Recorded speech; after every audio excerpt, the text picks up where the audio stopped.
नमस्कार, मैं हूं शरद द्विवेदी। मध्य प्रदेश में होने वाले 4 उपचुनावों की तारीखें अभी तय नहीं हुई हैं, लेकिन राजनीतिक दलों ने अपनी तैयारियां शुरू कर दी हैं। पीसीसी चीफ कमलनाथ जल्द ही टिकट के दावेदारों और संबंधित जिलों के प्रभारियों से मुलाकात करने जा रहे हैं, जिसमें उपचुनाव को लेकर रणनीति तय की जाएगी। देखिए पूरी खबर।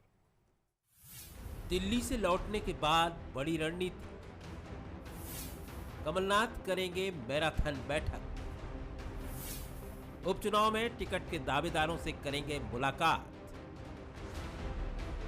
दिल्ली दौरे से लौटने के बाद कमलनाथ 29 जुलाई को भोपाल में पदाधिकारियों के साथ दिन भर मैराथन बैठक करेंगे। इस बैठक में नियुक्त किए गए विधानसभा चुनाव प्रभारी, जिला प्रभारी और जिला कांग्रेस के अध्यक्ष, विधायकों के साथ टिकट के दावेदार भी शामिल होंगे। इन तमाम नेताओं को चुनावी क्षेत्र की पूरी रिपोर्ट लेकर आने को कहा गया है। सूत्रों की माने तो कांग्रेस की कोशिश है कि जल्द ही इन सीटों पर प्रत्याशी घोषित किए जाएं, ताकि उन्हें चुनाव प्रचार के लिए पर्याप्त समय मिल सके। इसमें तमाम उपचुनाव वाले क्षेत्रों के प्रभारियों को, साथ ही इस क्षेत्र में किस तरह से बूथ कमेटियां, मंडलम कमेटियों को सक्रिय करना है, उसके संदर्भ में भी रणनीति बनाई जाएगी। कांग्रेस पार्टी के उम्मीदवार चयन के लिए सर्वे की प्रक्रिया भी प्रारंभ हो गई है। कांग्रेस पार्टी पूरी तरह निश्चिंत है। प्रदेश की जनता भाजपा के खिलाफ है। चारों उपचुनाव कांग्रेस पार्टी जीतेगी। कांग्रेस के नेता पार्टी के लिए इन 4 उपचुनाव में बेहतर प्रदर्शन को बेहद जरूरी मानते हैं। लिहाजा कांग्रेस पूरी गंभीरता के साथ चुनावों की तैयारियों में जुट चुकी है। लेकिन हमेशा चुनावी मोड में रहने वाली बीजेपी भी सियासी समर में कहीं पीछे नहीं है। उपचुनाव के लिए बीजेपी में भी बैठकों का दौर जारी है। संभावित 1 लोकसभा और 3 विधानसभा सीटों पर चुनावों को देखते हुए उस दृष्टि से भारतीय जनता पार्टी ने चुनाव प्रबंधन की बैठक की है और सरकार और संगठन के समन्वित स्वरूप को देखते हुए निर्णय लिए गए हैं।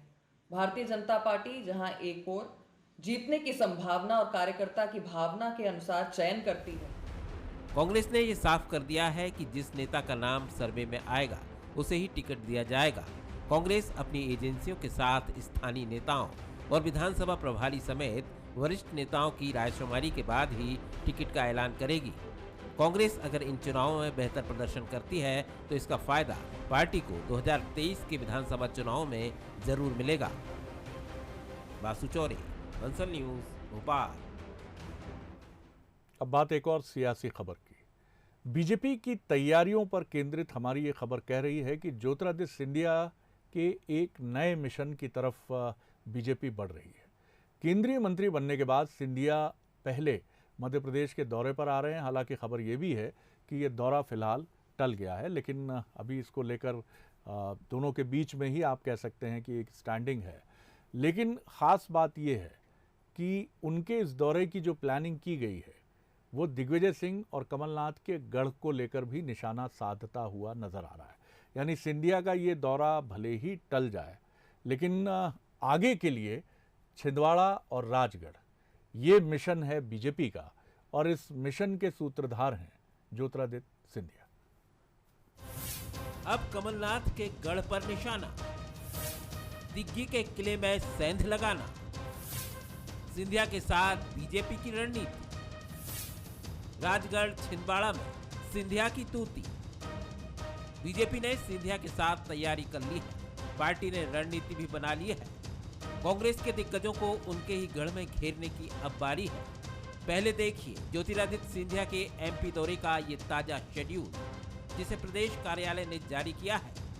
केंद्रीय मंत्री बनने के बाद ज्योतिरादित्य सिंधिया का ये पहला 3 दिवसीय एमपी दौरा है, जिसमें 15 अगस्त को वो गुना आएंगे, 17 अगस्त को राजगढ़ भी जाएंगे और 18 अगस्त उनका छिंदवाड़ा दौरा प्रस्तावित है। यानी इस बार ज्योतिरादित्य सिंधिया का दौरा दिग्विजय सिंह और कमलनाथ के गढ़ में होने जा रहा है। ये बड़े नेता स्वयं बचे कहाँ हैं? हमारे प्रत्याशी लोकसभा के नत्थन शाह जी छिंदवाड़ा के लोकसभा के चुनाव फाइट किए थे। दिग्विजय सिंह जी भोपाल में कितने वोटों से हारे हैं ये भोपाल नहीं पूरा देश जानता है। उनकी राजगढ़ जो लोकसभा कहलाती है, गृह लोकसभा, उसमें वो कितने से कांग्रेस हारी है सबको पता है। हमने गुना शिवपुरी की जो लोकसभा है वो भी जीती है। तो ये बड़े नेता नहीं हैं, ये बड़े नेता केवल सोशल मीडिया पर हैं।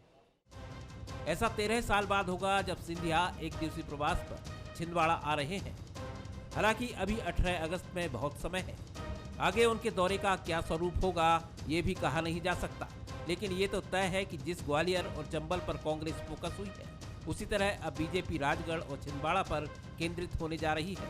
इस बार पार्टी की रणनीति इसलिए भी मजबूत दिखती है क्योंकि वो कांग्रेस के दिग्गजों के गढ़ पर महाराज के साथ चढ़ाई करने जा रही है। अरे सिंधिया जी क्या सेंग लगाएंगे जो खुद अपना चुनावी क्षेत्र नहीं बचा पाए, जो अपने प्रतिनिधि से लाखों वोट चुनाव हार गए, जो खुद हरल्लों की गिनती में आते हैं। वे 9 बार के सांसद अजय योद्धा कमलनाथ जी के क्षेत्र में क्या सेंग लगाएंगे। छिंदवाड़ा लोकसभा क्षेत्र ऐसा क्षेत्र है जहाँ सभी विधायक कांग्रेस के हैं, देश में ऐसा क्षेत्र है, वहाँ सिंधिया जी जैसे पार्षद का चुनाव भी लड़ ले तो जमानत जब्त हो जाएगी। छिंदवाड़ा के आंकड़ों पर नजर डालें तो 2019 के लोकसभा चुनाव में नकुलनाथ ने बीजेपी के नथन शाह को 37,536 वोटों से हराया। वहीं 2014 में कमलनाथ ने बीजेपी के चंद्रभान सिंह को 1,16,537 वोटों से हराया था। वैसे 2014 और 2019 में कांग्रेस का यही वो गढ़ रहा जो मोदी लहर में बच गया। 2014 में तब सिंधिया भी कांग्रेस में थे, वो भी गुना से जीतकर लोकसभा पहुंचे थे। लेकिन अब हालात अलग है, सिंधिया बीजेपी में है, मोदी कैबिनेट में मंत्री हैं। सवाल यही है कि क्या सिंधिया बीजेपी का सपना पूरा कर पाएंगे। जानकारों की माने तो सिंधिया का आगामी राजगढ़ और छिंदवाड़ा दौरा फिलहाल कुछ करे ना करे, लेकिन कांग्रेस के दिग्गजों को विचलित जरूर करेगा। Bureau report, Bansal news. अब बात सावन सोमवार की।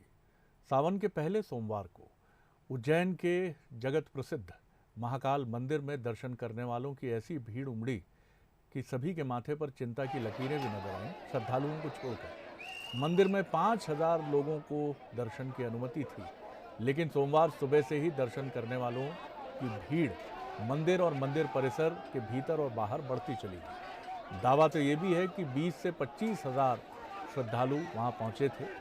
एक समय गेट नंबर 5 पर श्रद्धालुओं की भारी भीड़ के कारण अफरा तफरी की स्थितियां बन गई और कुछ श्रद्धालु धक्का मुक्की के बीच गिर भी पड़े। तस्वीरें आप देख सकते हैं। बताया जाता है कि लगभग 20 से 25,000 लोग मंदिर में दर्शन के लिए पहुंच गए। सारी व्यवस्थाएं जो हैं वो धरी की धरी रह गई। सुरक्षा में तैनात और पुलिसकर्मी और मंदिर के सुरक्षा कर्मी मशक्कत करते नजर आए, लेकिन स्थितियां उनके बूते के बाहर थी। लोगों ने बैरिकेड्स गिरा दिए। धक्का मुक्की के बीच पुलिस ने सख्ती भी दिखाई और लोगों को कतार में खड़ा करने की कोशिश की, लेकिन ये सब कुछ बहुत मुश्किल हो गया।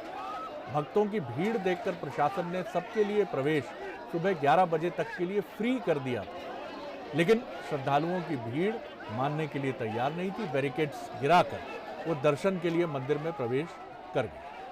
11 बजे के बाद मंदिर में श्रद्धालुओं का प्रवेश बंद कर दिया गया। 5 बजे से ही दर्शनार्थियों की इतनी ज़्यादा संख्या इकट्ठी हो गई और उसमें ख़ास तौर पर सबसे ज़्यादा संख्या में जो पीएससी का एग्ज़ाम था उसके लिए जो लोग उज्जैन में रुके थे और आसपास रुके हुए थे उनकी संख्या काफ़ी ज़्यादा थी। देखिए मास्क ज़्यादातर लोग लिए हुए हैं लेकिन लगा नहीं रहे हैं और सोशल डिस्टेंसिंग का पालन कराने के लिए ही प्री बुकिंग हम लोग रखते हैं, क्योंकि उसका पालन नहीं हो पाए इसलिए थोड़ी भीड़भाड़ ज़रूर हुई है। सावन के पहले सोमवार पर मुख्यमंत्री शिवराज सिंह चौहान महाकाल दर्शन करने परिवार के साथ उज्जैन आए, जहां उन्होंने बाबा महाकाल की पूजा अर्चना की। मुख्यमंत्री के उज्जैन पहुंचने पर बीजेपी नेताओं ने उनका स्वागत किया। मुख्यमंत्री कहीं रुके नहीं और सीधे महाकाल मंदिर पहुंचे, जहां लघु रुद्र अनुष्ठान में शामिल हुए। आपको ये भी बता दें कि सावन सोमवार पर मुख्यमंत्री शिवराज उज्जैन आते रहे हैं। बीते साल उनकी पत्नी श्रीमती साधना सिंह बाबा महाकाल के दर्शन करने आई थी। कोरोना काल से पहले सीएम महाकाल की सवारी में भी शामिल होते रहे। तो महाकाल के दर पर सभी पहुंचे। सोमवार, सावन सोमवार, पहला सावन सोमवार मुख्यमंत्री सपत्नीक महाकाल के दरबार में पहुंचे और श्रद्धा के साथ लघु रुद्री अनुष्ठान में शामिल हुए। सावन सोमवार के दिन अब बात एक ऐसे शिव मंदिर की जिसे साल 2021 में विश्व धरोहर सूची में शामिल किया गया। जी हाँ, यूनेस्को ने रविवार को तेलंगाना के रुद्रेश्वर रामप्पा मंदिर को विश्व धरोहर में शामिल कर एक तरह से भारत को एक तोहफा दिया, एक भेंट अर्पित की। सोमवार को प्रधानमंत्री नरेंद्र मोदी ने ट्वीट करते हुए लोगों को बधाई दी। अब आपको मंदिर की खासियत के बारे में भी बता देते हैं। इस मंदिर को 12वीं सदी में बनवाया गया था। काकतीय वंश के महाराजा गणपति देव ने इस मंदिर को बनवाया था। उस काल के अधिकतर मंदिर खंडहर में बदल चुके हैं, लेकिन कई आपदाओं के बाद भी रुद्रेश्वर रामप्पा मंदिर को खास नुकसान नहीं पहुंचा। ये ऐसा एकमात्र शिव मंदिर है जिसका नाम इसके शिल्पकार रामप्पा के नाम पर है।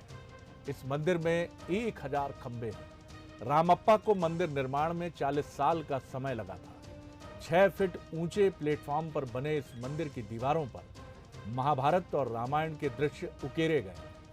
शिवरात्रि और सावन के महीने में यहां श्रद्धालुओं का सैलाब उमड़ पड़ता है।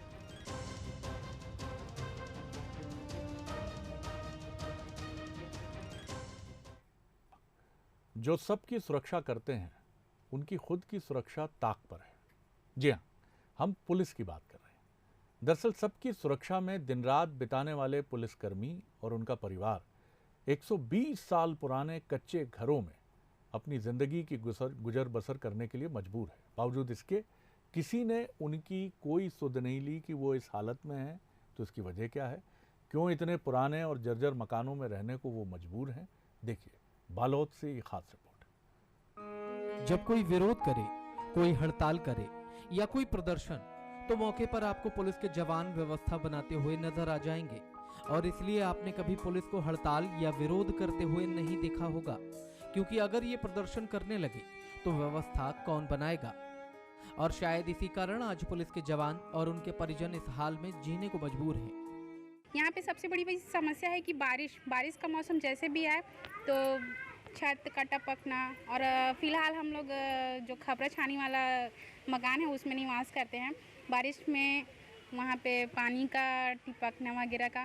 और दूसरी बात है कि पेयजल वगैरह व्यवस्था, तो पेयजल के लिए जो नल सरकारी जो पहले से कनेक्शन जो दिए गए हैं उसमें बहुत परेशानी होती है। गंदे पानी आना, कम आना, और पीने के लिए वहाँ से पानी हम लोग नहीं भर पाते हैं, बाहर से लेना पड़ता है हम लोग को पीने का पानी। 26 जवान अपने परिवार के साथ जर्जर सरकारी आवास में अपने दिन गुजारने पर मजबूर हैं। गर्मी के दिनों में सूरज की किरण छत से झांकने लगती है तो बारिश के दिनों में पानी अंदर टपकता है। यही नहीं, पेयजल की भी गंभीर समस्या पुलिस परिवारों को है, जो सुबह शाम कतार में लगकर पानी भरने को मजबूर हैं। लेकिन इन तमाम समस्याओं के बावजूद जवानों ने अपनी समस्या का जिक्र किसी से नहीं किया। हम लोग यहाँ 9-10 साल हो गया यहाँ रहते और हमारे घर के पास एक बहुत बड़ा वृक्ष है जो बहुत पुराना हो गया है। वो कभी भी बिना हवा तूफान से गिर जाता है, घर छत पे गिर जाता है, टीना वीना लगाए हैं उसमें गिर जाता है, बहुत क्षतिग्रस्त हुआ है। हर साल गिरते रहता है डंगाल, और पूरा डंगाल वो पूरा सड़ गया है। लोग 7-8 साल से रह रहे हैं यहाँ। जब बारिश होती है तो बारिश का पानी घर के अंदर आ जाता है। यहाँ पे हम लोग शीट लगा के रह रहे हैं या तो फिर झिल्ली छा के रह रहे हैं। हम अपने घर जैसे करते, प्रशासन हमको कोई भी सुविधा अवेलेबल नहीं करवा रही है। पहले इस स्थान पर सिटी कोतवाली हुआ करती थी।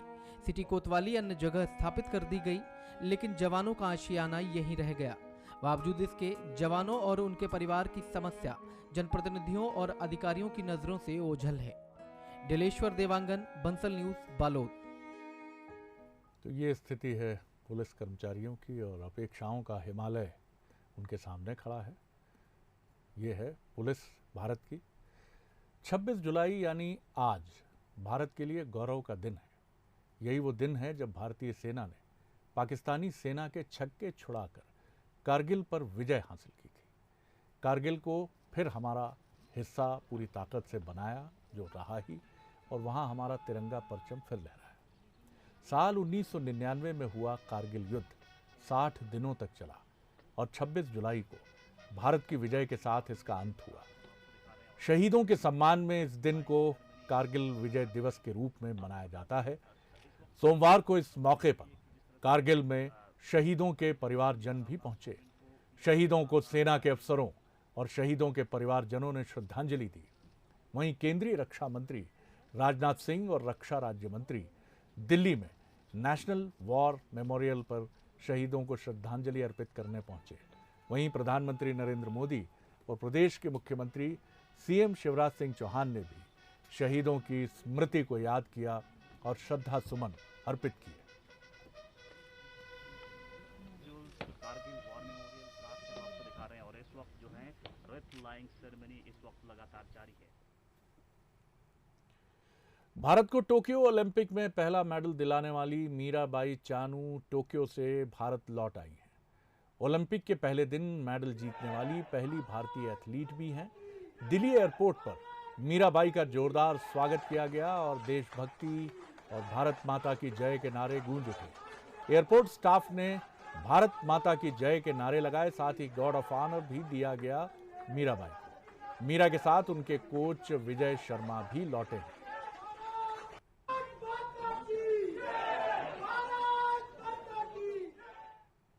टोक्यो ओलंपिक में सिल्वर मेडल जीतकर भारत का सीना गर्व से चौड़ा करने वाली मीराबाई चानू को गोल्ड मेडल मिल सकता है। दरअसल वेटलिफ्टिंग में गोल्ड जीतने वाली चीन की खिलाड़ी जी होई हाउ का डोपिंग टेस्ट किया जाएगा।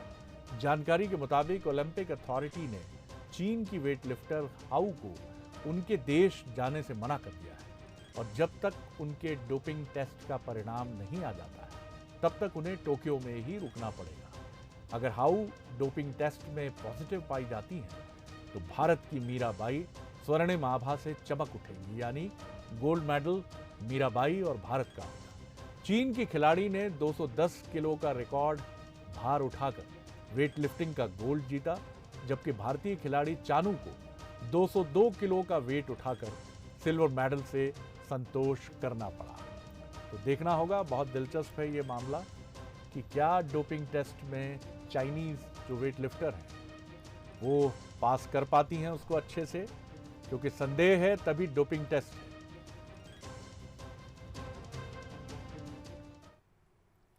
हर साल 24 से 30 जुलाई के बीच नेशनल प्रोटीन वीक मनाया जाता है। इस प्रोटीन वीक हम आपको बताने जा रहे हैं कुछ अहम बातें। देश के 16 शहरों में हुए एक सर्वे के मुताबिक 73% भारतीयों में प्रोटीन की कमी है और 93% लोगों को इसकी जानकारी भी नहीं, जबकि कोरोना काल में प्रोटीन की ज़्यादा ज़रूरत है। संक्रमण के बाद कमज़ोर हो चुकी मांसपेशियों और रोगों से लड़ने वाले प्रतिरक्षा तंत्र यानी इम्यून सिस्टम के लिए एक्सपर्ट्स चिकित्सक प्रोटीन लेने की सलाह दे रहे हैं। प्रोटीन की कमी होने पर मरीज को थकान, कमजोरी, चलने फिरने में कठिनाई और अनिद्रा से जूझना पड़ता है। एक्सपर्ट्स का कहना है कि शरीर में हुए डैमेज को रिपेयर करने का काम प्रोटीन ही करता है, लेकिन 90% लोग ये नहीं जानते कि रोजाना कितना प्रोटीन लेना चाहिए। इसमें सबसे ज़्यादा 95% से अधिक महिलाएं शामिल हैं। नतीजा 71% भारतीयों की मांसपेशियां कमज़ोर हैं। औसतन एक इंसान का जितना वजन होता है उसे उतने ग्राम प्रोटीन लेना चाहिए। जैसे अगर आपका वजन 60 किलो है तो रोज़ाना डाइट में आपको 60 ग्राम प्रोटीन लेना चाहिए। तो नेशनल प्रोटीन वीक और उस पर प्रोटीन से जुड़ी ये महत्वपूर्ण जानकारी। इसके साथ ही अब मुझे दीजिए इजाज़त। फिर मुलाकात होगी आपसे इसी प्लेटफॉर्म पर, इसी मंच पर। नमस्कार।